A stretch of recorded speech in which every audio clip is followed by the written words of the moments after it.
მოციქული იონე მახარებელი ჩვენ გვაუწყებს საგანგებოდ იესო ქრისტეს ღვთაებრივ ბუნების შესახებ. ამით იწყებს როგორც თქვით სახარებას და შემდგომ მოწმობს რომ ძევთისა, სიტყვა ღვთისა, ლოგოსი განხორციელდა ქვეყანაზე და ჩვენ შორის იქცეოდა. მაგრამ იმისათვის რომ ადამიანებს შეეცნოთ განხორციელოს ღმერთი, რადგან ისინი ჯერ ხედავდნენ მასში ადამიანს, უპირველეს ყოვლისა ადამიანს და ძნელად თუ იმეცნებდნენ დიდ საიდუმლოს განკაცებისა და განხორციელებისა ღვთისა. ამიტომაც მათე მახარებელი იწყებს ახარებას მაცხოვრის გენეალოგიით. რათა იმათ, ვისაც იონე მახარებელმა უწოდა თავისიანებთან მოვიდაო. ანუ ვისაც ჰქონდა მოცემული წერილი, სჯული, წინასწარმეტყველება, რომ მათ იმ წინასწარმეტყველებიდან შეეცნოთ, რომ იესო არის ქრისტე, იესო არის ხსნელი, იესო არის ღმერთი ცხადად მოსული და ხორციელად მოსული ქვეყანაზე. ის რომელზედაც ესაია ამბობდა, რომ მას უწოდებენ ემანუელს, რაც ნიშნავს ჩვენთან არის ღმერთი. ამიტომაც მათე მახარებელი, რომელიც წერს სახარებას პალესტინაში და მიმართავს უშუალოდ ებრაელებს იმ საზოგადოებას, რომელმაც იცოდა წერილი და იცოდა წინასწარმეტყველებანი, ამიტომაც წერილის საშუალებით მიმართავს, რათა შეიცნონ იესოში ის ვისაც ელოდებოდნენ ხსნელი და მაცხოვარი თავისი, ანუ ქრისტე. მათე მახარებელი იწყებს ახარებას სიტყვებით წიგნის შობისა, იესო ქრისტესა, ძისა დავითისა, ძისა აბრაამისა. რითაც კითხავს გათვითცნობიერებულ წმინდა წერილში საწყისშივე აუწყებს თუ ვიზია საუბარი. რადგან აბრაამს ღვთისაგან ჰქონდა აღთქმა, რომ შენი წიაღიდან გამოსული კურთხევა ყოველი ტომი ქვეყანისა, ანუ და რადგან ვიცით, რომ კურთხევა ნიშნავს ზეცასა კავშირს, ანუ მოვა ის, ვინც აღადგენს კავშირს ქვეყანასა და ზეცას შორის, ადამიანსა და ღმერთს შორის. და შემდგომ წინასწარმეტყველებანი მოწმობდნენ, რომ ხსნელი მოვიდოდა აბრაამის შთამომავლობაში იუდას ტომში და იუდას ტომიდან გამორჩეული იქნებოდა დავითის შთამომავლობა. დავითი ის მეფეა ღვთის მიერ რჩეული, რომელმაც შექმნა სახელმწიფო ისრაელისა, მისი დედაქალაქად აქცია იერუსალიმი და რომელმაც შეამზადა ყველაფერი ტაძრის ასაშენებლად. დავითის სიმბოლოა ისრაელის დიდებისა და ამიტომაც მათე მახარებელი უპირველეს ყოვლისა ახსენებს დავითს და შემდეგ აბრაამს. ამით თითქოს ირღვევა ქრონოლოგია, მაგრამ კითხველისათვის პირველ საუკუნეში, რომლისათვის ისრაელი დამდაბლებული იყო რომის ბატონობით, რომის იმპერიის პროვინციად იყო ქცეული, მათთვის მეფე დავითი იყო სიმბოლო ძლიერების და სიმბოლო დამოუკიდებლობის და თავისუფლების.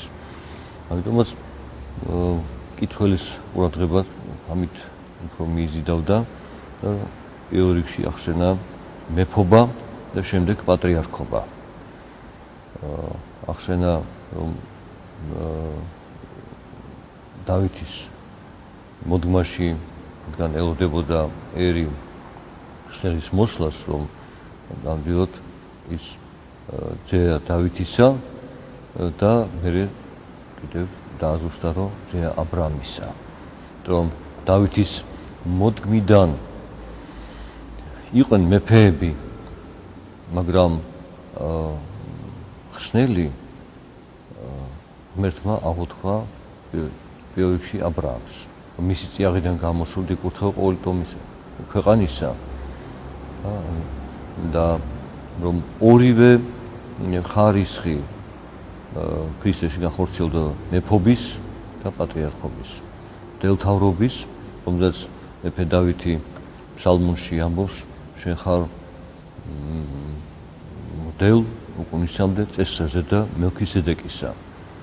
აი ეს მდელობა, ეს პატრიარქობა, ღვთისმსახურება და მეფობა ერთად არის ქრისტეში და ამიტომაც ასე საგანგებო ადგილს, პირველ ადგილს სახარებაში უთმობს ამას მათე მახარებელი.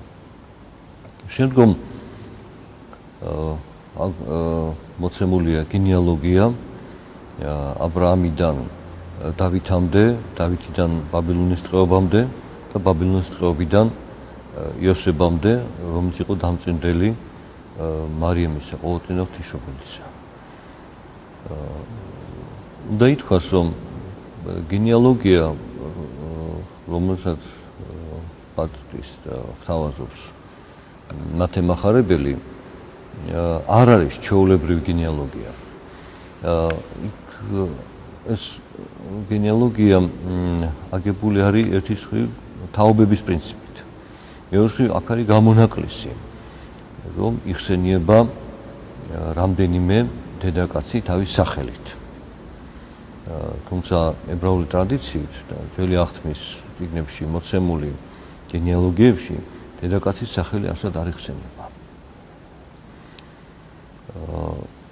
ლუკა მახარებელთან ჩვენ ასევე გვაქვს მოცემული მაცხოვრის გენეალოგია და მკითხველი მაშინათვე შეამჩნევს, რომ გარკვეულ მონაკვეთში ეს გენეალოგიები ეთანხმება ერთმანეთს და გარკვეულ ადგილას განსხვავდება. განსხვავდება სახელებით, სახელთა რაოდენობით და ეს შეიძლება მოუმზადებელად გაუთისმებელ მკითხველში იწვევდეს გაკვირვებას, როგორ მახარებლები ერთმანეთში არ იყვნენ შეთანხმებული თუ რით არის ეს გამოწვეული განსხვავება. ამიტომ ჯერ შევეხებით ამ განსხვავებებს და შემდეგ დაუბრუნდებით გენეალოგიის განხილვას. როგორც აღნიშნეთ, მათე მახარებელი ხაზს უსვამს თაობებს, არა პიროვნებებს. და რომ აბრაამიდან დავითამდე 14 თაობა, დავითიდან ბაბილონის ტყვეობამდე 14 თაობა და ბაბილონის ტყვეობიდან იოსებამდე ასევე 14 მაცხოვრამდე, სწორედ 14 თაობა. ესე იგი მიგვანიშნებს რაღაც კანონზომიერებაზე ამით მათე მახარებელი. ხოლო ლუკა მახარებელი მხოლოდ პიროვნებებს ჩამოთვლის. და ვინ რამდენი ცოცხლა, როგორ ეგრეთ. ამიტომ იქ მეტი სახელებია ვიდრე მათეს მიერ მოწოდებულ გენეალოგიაში და ჩვენ ვიცით, რომ რამდენიმე მეფის სახელი არ არის ნახსენები ამ გენეალოგიაში. ამასაც თავისი მიზეზი აქვს და წმინდა იონე ოქროპირი ამას საგანგებოდ განმარტავს, თუ რატომ რამდენიმე მეფე არ იხსენიება ამოვარდნილი ამ გენეალოგიური ხაზიდან.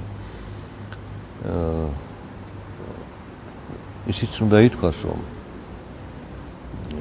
გენეალოგიური ტაბულები ებრაელებში ორი პრინციპით დგებოდა. ბუნებითი ხაზით და ლევირატის წესით. ლევირატის წესი გულისხმობდა მას, რომ თუ უფროსი ძმა უშვილოდ გარდაიცვლებოდა, მისი ცოლი მომდევნო ძმას უნდა მოეყვანა ცოლად და შვილი, რომელიც გაუჩნდებოდა, ჩაითვლებოდა გარდაცვლილი ძმის შვილად. ამით აღწევდნენ სისავსეს თაობების, რომ არც ერთი თაობა, არც ერთი შტო, არც ერთი მოდგმა არ დარჩენილიყო შთამომავლობის გარეშე და სისავსე ერისა ყოფილიყო წარმოდგენილი. მაგრამ გარკვეული ესეთი ხელოვნურობა ასეთი გენეალოგიისა, ლევირატის წესის გენეალოგიისა იძლეოდა საშუალებას ერის სისავსის და წარმოდგენას. მაგრამ პარალელურად არსებობდა გენეალოგია ბუნებითი წესით. ანუ ვინ ვისი შვილი იყო. და ჩვენ ხედავთ, რომ დავითის შემდეგ მის შვილად ახსენებს მათე მახარებელი სოლომონს, ხოლო ლუკა მახარებელი ნათანს. აი ეს განსხვავება, ორივე შვილია დავითისა, მაგრამ რატო ნათანს ახსენებს ლუკა და რატო ახსენებს სოლომონს მეფე დავითი? ამას თავისი მიზეზი აქვს და ეს მიზეზი სწორედ აიხსნება იმაში, რომ ერთი იყენებს გენეალოგიას აი მონაკვეთს ლევირატის წესით, ანუ სალათილიდან დავითიდან სალათილამდე. ხოლო მეორე მახარებელი ბუნებითი გენეალოგიის ხაზით აღნიშნავს ამას. რადგან ჩვენ გვაღვნიშნეთ, რომ მათე მახარებელი გენეალოგია გამოხატავს გარკვეულ კანონზომიერებას. იგი მას გარდა გენეალოგიური დანიშნულების ან სახელების ჩამონათვალის აქვს კიდევ სხვა განზრახვა. რადგან ჩვენ უკვე ზემოთ აღნიშნეთ, რომ წერილში გათვისებული საზოგადოება შეამზადოს ქრისტეს მისაღებად, რომ დაუსაბუთოს და დაუმტკიცოს, რომ ნამდვილად იესო არის ქრისტე. და ასე თქვენ ტექსტი ამ გენეალოგიისა უკავშირდება წინასწარმეტყველებს. და ეხლა ჩვენ გადავალთ უშუალოდ ამ გენეალოგიის განხილვაზე.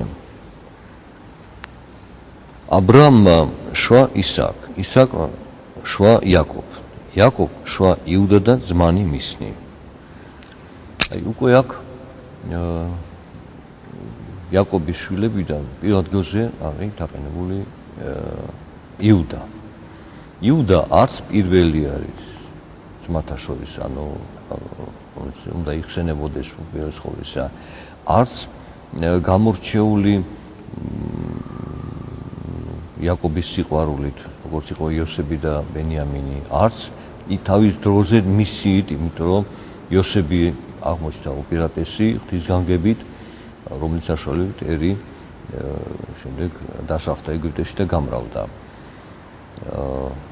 იგი მათე მახარებელი გამოყოფს იუდას, რადგან იაკობმა თავის შვილების ურთხევისას გამოარჩია იუდა და იწინასწარმეტყველა, რომ მისი ტომიდან იქნებიან მეფეები და სანამ იუდას ტომიდან მეფეები არ მოაკლდებიან, მანამდე არ მოვა აღთქმული. ის ვისთვისაც არის გამზადებული ეს სამყარო. და ამიტომაც ამით არის იუდა უპირატესი. თავის შთამომავლობით არის უპირატესი, რომ მის შთამომავლობაში მოვიდა დავითი, სოლომონი და მის შთამომავლობაში მოვიდა ყოვლადწინა ღვთისმშობელი და მაცხოვარი განხორციელდებოდა. ამიტომაც ყურადღება გადააქვს იუდაზე და შემდგომ ახსენებს, ხოლო იუდა შვა ფარეს და ზარა თამარისაგან. შემდეგ ფარეს შვა ესრომ. იგი ფარეზი ხდება გაგრძელება გენეალოგიის, მაგრამ რატომ ახსენებს მაშინ მახარებელი ზარას? თუ იუდა ახსენდა მისი ძმები და არ ჩამოთვალა არც ერთი სახელი.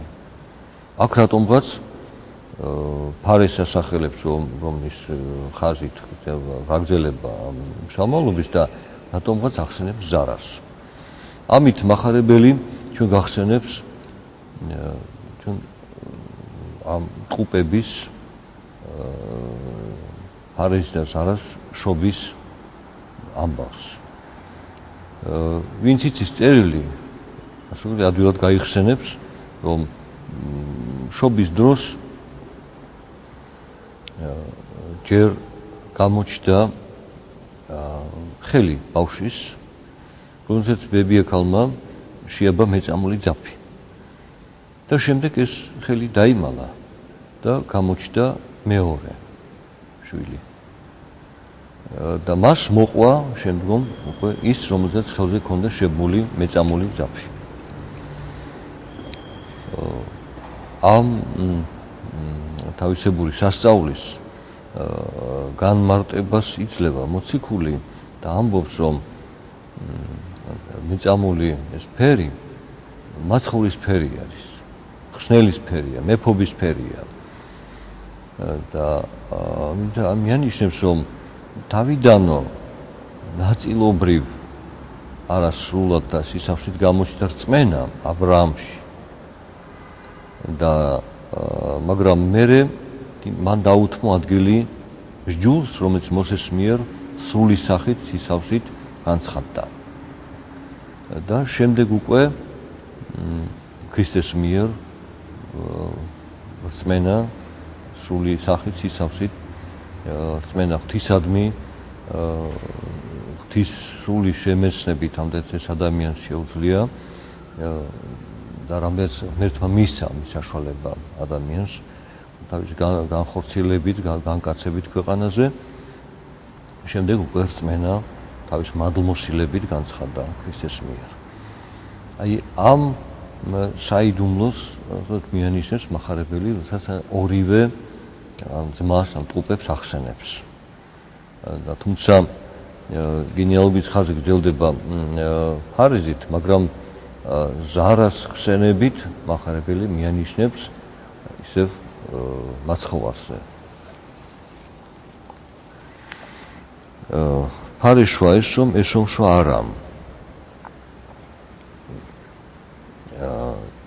ჩვენ აქ გამოვტოვეთ ერთი დეტალი, რომელსაც გამონაკლის სახით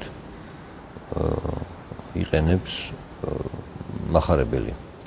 რომ იუდა შვა ფარეს და ზარა თამარისაგან.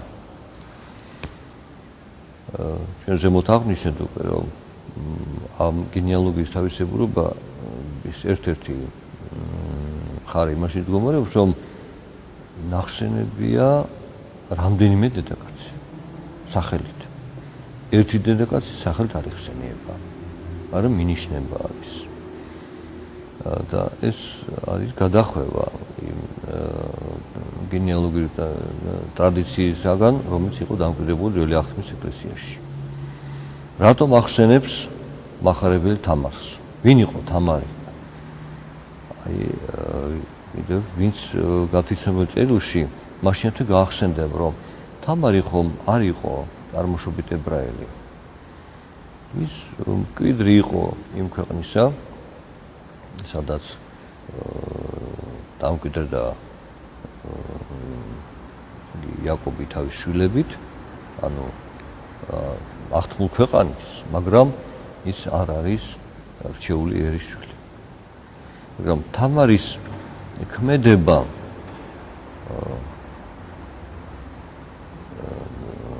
მიმართულია ჯულის აღსრულებისაკენ. თამარი ისეთ საგანგებო საქციელს მიმართავს, რათა და თავის თავს საფრთხის ქვეშ აყენებს ამით, რათა ჯული აღარ სულოს. თქვენ გახსოვთ, რომ იუდა იყო თამარის მამამთილი. იუდას ყავდა 3 ვაჟი და თამარი უფროს ცოლად რო მოუყვანეს, ის უფროსი მალევე გარდაიცვალა და დარჩა უშვილო. შემდეგ შუათანაზმამ მოიყვანა ცოლად თამარი და ისიც უშვილო გარდაიცვალა მალევე. წესით იუდას მესამე ვაჟიშვილისთვის უნდა მოიყვანა ცოლად თამარი, მაგრამ მოიმიზეზა მცირეწლოვანება თავის შვილისა და უფრო მეტად ეშინოდა, რომ ეს მესამეც არ მომიგდეს, იმიტომ რომ რაღაც ეთყობა ამ ქალს რაღაცას ჭირს. და გაუშვა თამარი თავის მამის სახლში. დააბრუნა მშობლებს და თან თვითონ დაიწყო ძებნა თავის უმცროსი ვაჟიშვილის საცოლეს. აი ამ დროს ეს თამარმა შეიტყო, მან მიმართა საკმაოდ სახიფათო ხერხს, ძალიან უცნაურს და ისეთ რომ ალბათ ჩვენი ზნეობისათვის მიუღებელია. მაგრამ შედეგით და ნაყოფით გამართლდა მისი ქმედება. მან შეიტყო, რომ იუდა მამამთილი მისი აპირებდა მთაში წასვლას ცხვართან ერთად და გზაზე ერთ-ერთი ქალაქის კარიბჭესთან დაჯდა მეძვის სამოსლით შემოსილი. იუდა როდესაც ჩაიარა, ამ დროს მას უკვე ცოლი არ ყავს, დაინახა ეს მეძავი და აღეძრა ვნება მის მიმართ. მაგრამ თან არ ქონდა მას ამოღებული თანხა, ან გადასახადი. თუმცა თამარმა მან ვერ იცნა თავისი რძალი. ისე იყო შემოსილი, რომ ვერ იცნა რძალი და თამარმა შესთავაზა, რომ აი ეს შენი ბეჭედი და შენი კვერთხი მომეციო. და როდესაც გექნება, გამომიგზავნე იმ თანხას და მე დაგებრუნებ. იუდა დათანხმდა, აისურვა თავისი წადილი და წავიდა.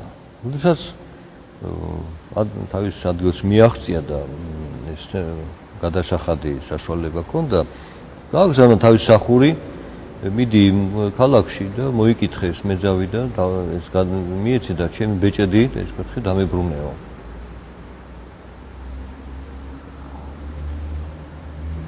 მსახური როდესაც მივიდა იმ ადგილას, გაიკითხა და თქვენს რომ აქ ასეთი მეძავი აქ არ არის, არავინ არ იცნობს, არც გაუგია.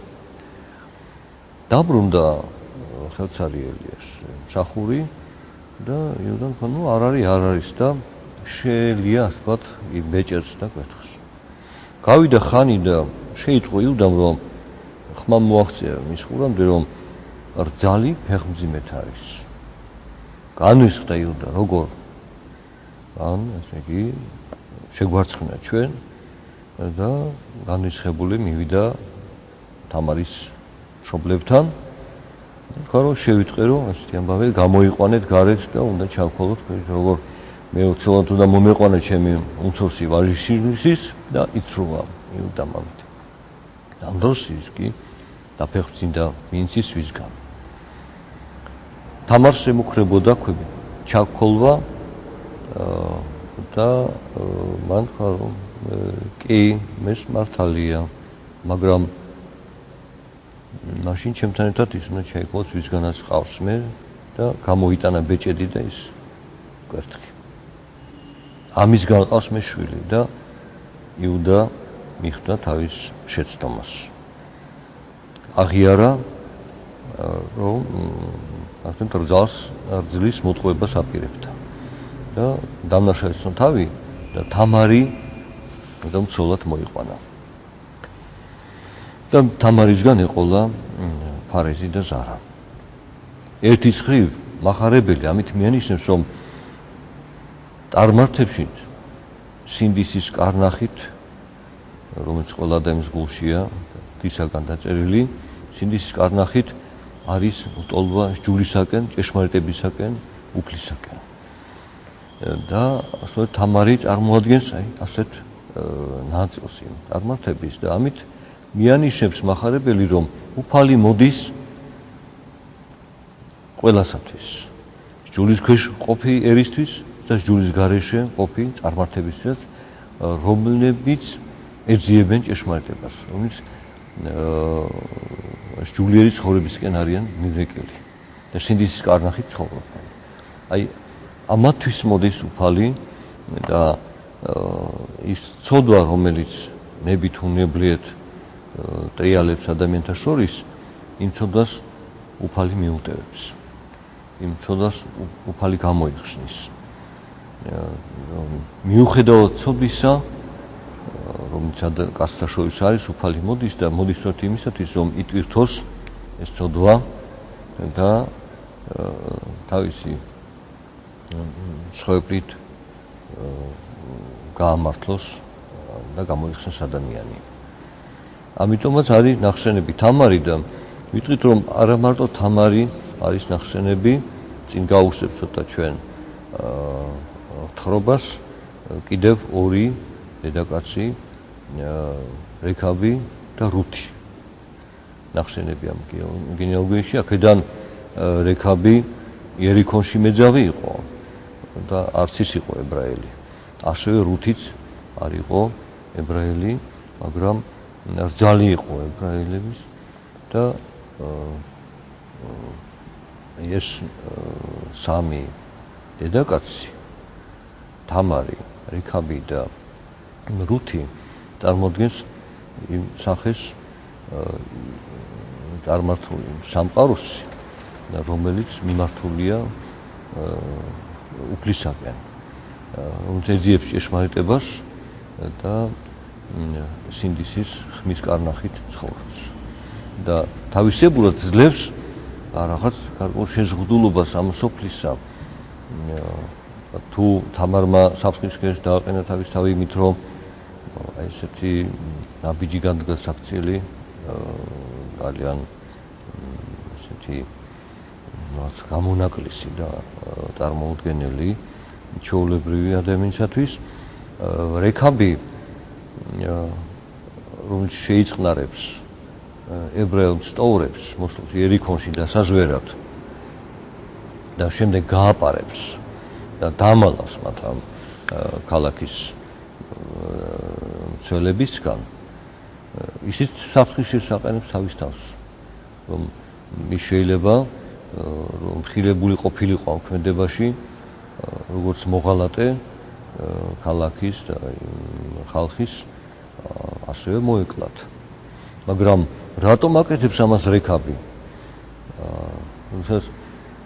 მან ისე როგორც სხვა დანარჩენმა ხალხმა გაიგო ამბავი ებრაელების როგორ გადალახეს მათ მეწამული ზღვა ეგვიპტიდან გამოსვლისას როგორ სასწაულებრივ უძღოდა მათ მოგზაურობას სინას უდაბნოში როგორ ძლიეს მათ იმ ქალაქებს და ხალხებს რომელიც წინ ხვდებოდათ და ეწინააღმდეგებოდნენ მათ მშლელობას აღთქმული ქვეყნისაკენ რეკაბი იჭრեց რომ ღმერთი არის მათთან და ამიტომაც უნდა რომ გაუწიოს დახმარება მათ რომ ამით ის უფალს ემსახურება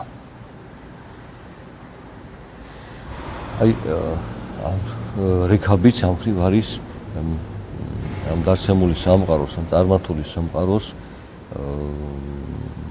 სლელობა უფლისაკენ მოძრაობა ძიება უფლისა ამის გამომხატელია რეკაბით ხოლო რუთი სხვა სახეა ისიც არ არის ებრაელი, უფრო თქვით, ის რძალია ებრაელის და მას არავით არის ესეთი, თქოს, არც უწესო ცხოვრება ქონია, როგორც რეკავს ამგამეძავი იყო და არც აი უწესო საქციელ ჩაუდენია, როგორც თამარს. მაგრამ ის ერთგული მეუღლე იყო და ერთგული რძალი იყო თავის დედამთილის. რომელიც არ დატოვა თავის დედამთილი, როდესაც უკვე დაქვრივდა და ბოლომდე გაყვა მას, გაყვა თავის დედამთილს, ნუ იმის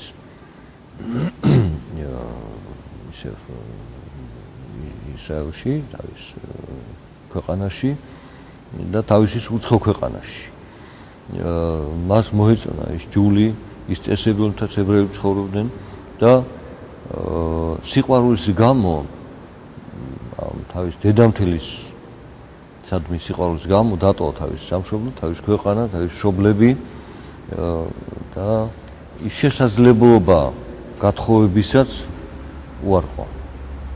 რომ ამ მარტო ამ მოხუც დედაკაცს როგორ დავტოვებ და გაყვა მას ბოლომდე. ამისათვის ის ფალმა დააჯილდოვა იმით, რომ სწორედ მის შთამომავლობაში იბადება მეფე დავითი. და რუთი არის სახე წარმართთა ნაწილის, რომ ზნეობრივად ცხოვრობს, კეთილად, მაგრამ რომელშიც სიყვარული აღემატება ამ ქვეყნიურ რაიმე მოსაზრებას. რამდენიმე მაგალითი ან ეპიზოდი, რომელიც ჩვენ ვცლად მოვყევით, გვიჩვენებს მათემახარებლის მიერ მოცემული გენეალოგიის განსხვავებულობას სხვა გენეალოგიებისაკენ. ჩვენ გავაგრძელებთ ამ საუბარს შემდეგში. დაგემშვიდობებით.